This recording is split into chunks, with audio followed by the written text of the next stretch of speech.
سفر تبلیغ کے مرحلے سے گزرتا ہوا تعلیم و تربیت کے مرحلے میں داخل ہوا۔ اس تعلیم و تربیت کے مرحلے میں شعور دیا جانے لگا، زندگی کے دو راستے واضح طور پر متعین کر دیے گئے،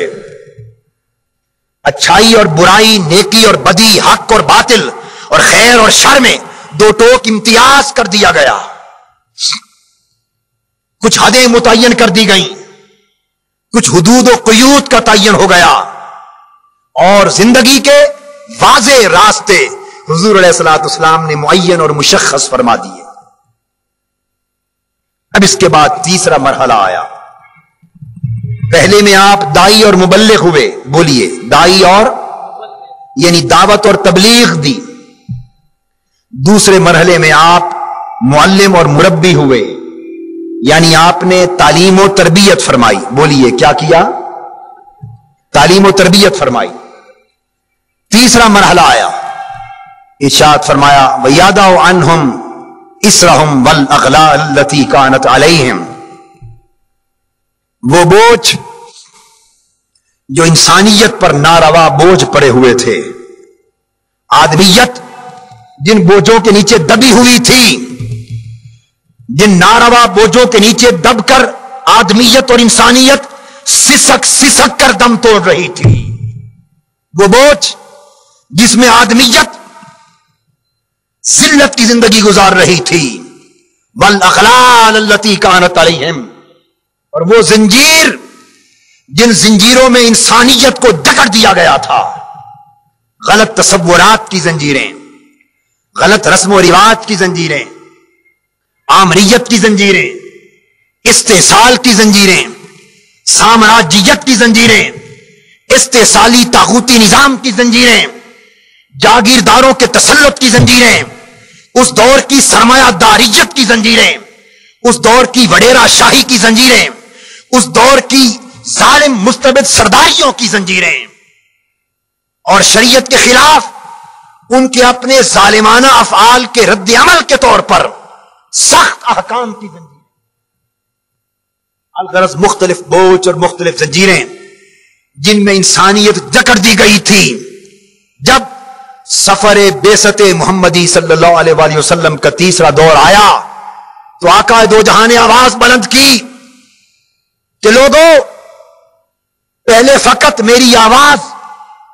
ایک دائی اور مبلغ کے طور پر تم نے سنی، اس کے بعد میری آواز تم نے معلم اور مربی کے طور پہ بھی سنی، اب میری آواز تم انسانیت کے انقلابی قائد اور انسانیت کے نجات دہندہ کے طور پہ سنو گے۔ فرمایا کہ میں اس دنیا میں آیا ہوں کہ وہ سارے ناروا بوجھ جن کے نیچے انسانیت سسک سسک کر دم توڑ رہی ہے، اپنی انقلابی جد و جہد اور پیغمبرانہ قیادت کے ذریعے انسانیت کو ان بوجھوں سے نجات عطا کر، اور اپنی پیغمبرانہ قیادت کے ذریعے آدمیت کو ان زنجیروں سے چھڑا دوں اور وہ زنجیریں توڑ ڈالوں جن زنجیروں نے، ظلم کی زنجیروں نے، استحصال کی زنجیروں نے، جبر و استبداد کی زنجیروں نے، جنہوں نے انسانیت کی آزادی کو جکڑ رکھا ہے۔ میں شرف انسانیت کی بحالی کے لیے آیا ہوں، تکریم آدمیت کی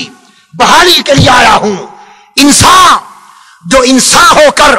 حیوانیت سے بھی گر گیا ہے، اسے اس ذلت سے اٹھا کر پھر انسان بنانے کے لیے آیا۔ قرآن نے کہا یہ انقلابی نعرہ تھا، یہ ایک انقلابی نعرہ تھا،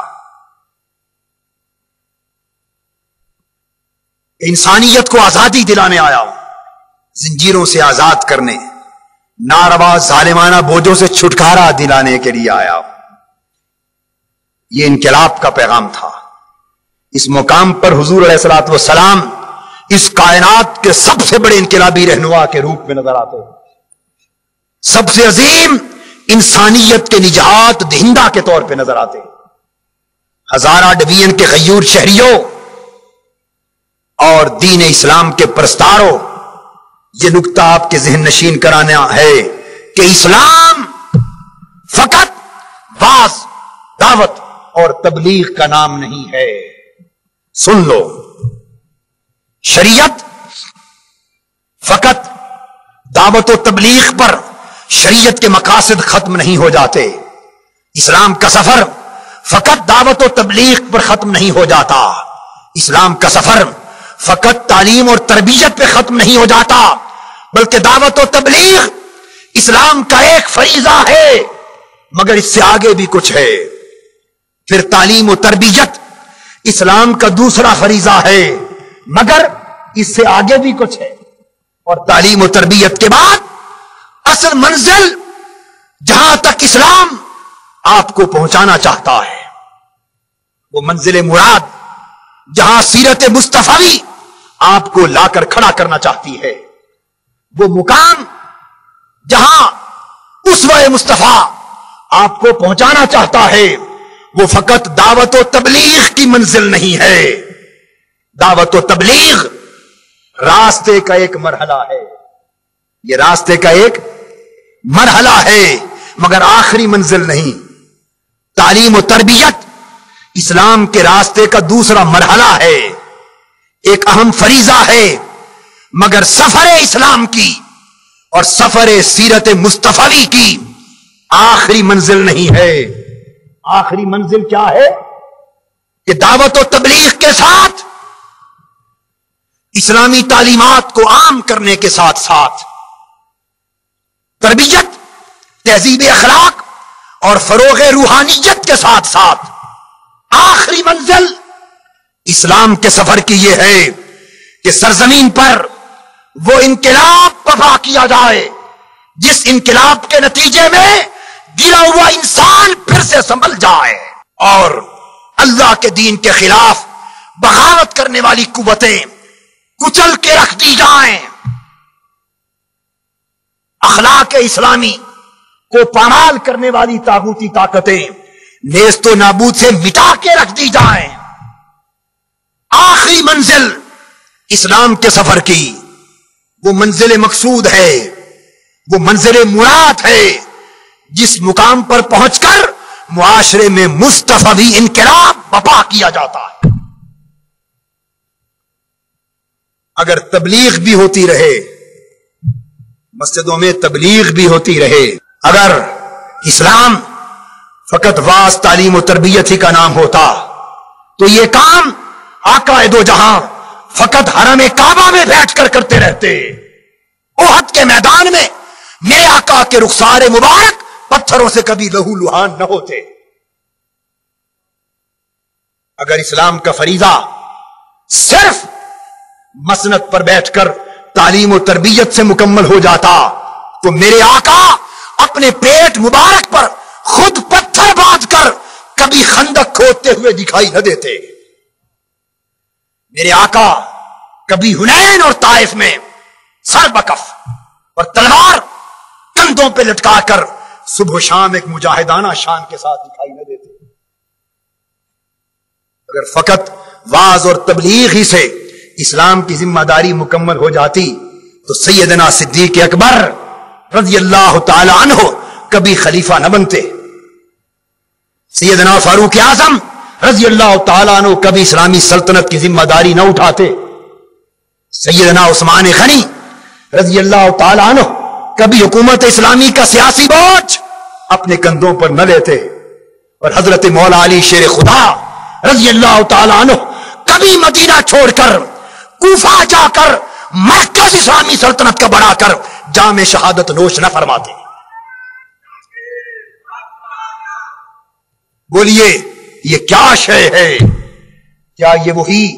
فریضہ دین نہیں ہے جسے چھونا آج ہم